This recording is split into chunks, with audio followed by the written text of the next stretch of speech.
السلام عليكم ورحمة الله تعالى وبركاته. تحية طيبة لجميع متابعينا الكرام ولكل من التحق بنا.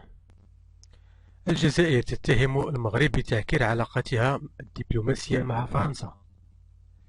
في ظل استمرار التوتر الدبلوماسي بين الجزائر وفرنسا، قضية الناشطة أميرة بوراوي كيعمل النظام الجزائري كالعادة ديالو في محاولة لإقحام اسم المغرب في الأزمة الدبلوماسية مع باريس، حيث أن وكالة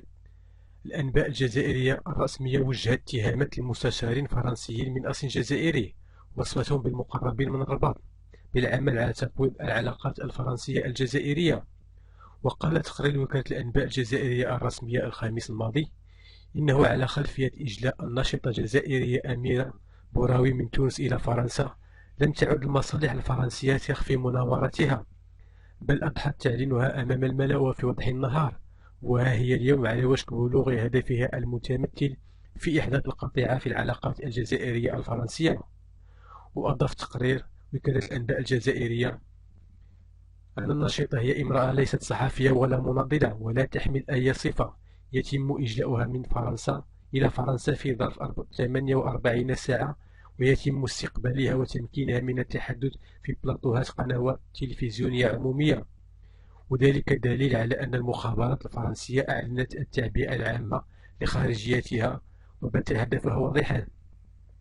واسترسل التقرير أن الجميع يعلم أنه يوجد على مستوى المديرية العامة للأمن الخارجي الفرنسي خطة كتقضي بتقويض العلاقات الجزائرية الفرنسية يتم تنفيذها من قبل علماء سريين وبعض المسؤولين على مستوى المديرية العامة للأمن الخارجي الفرنسي ووزارة الخارجية الفرنسية،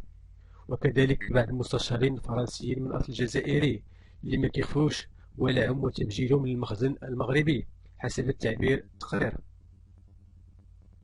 واختم التقرير أنه من المؤسف رؤية كل ما يتم بناؤه بين الرئيس الجزائري والرئيس الفرنسي لفتح صفحة جديدة بين البلدين كينهار وحدوث القطيعة لم يعد بعيدا على ما يبدو.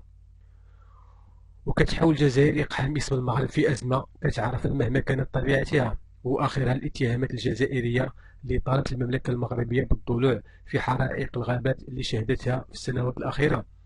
إلى جانب اتهامات بالتشويش على الجزائر في أحداث رياضية من قبيل شان الجزائر الماضي.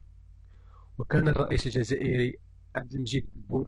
أمر الأربعاء الماضي باستدعاء سفير الجزائر في فرنسا فورا التشاور بسبب قضية الترحيل القسري والسري للناشطة أميرة بوراوي من تونس، وهي العملية التي أدانتها بشدة الخارجية الجزائرية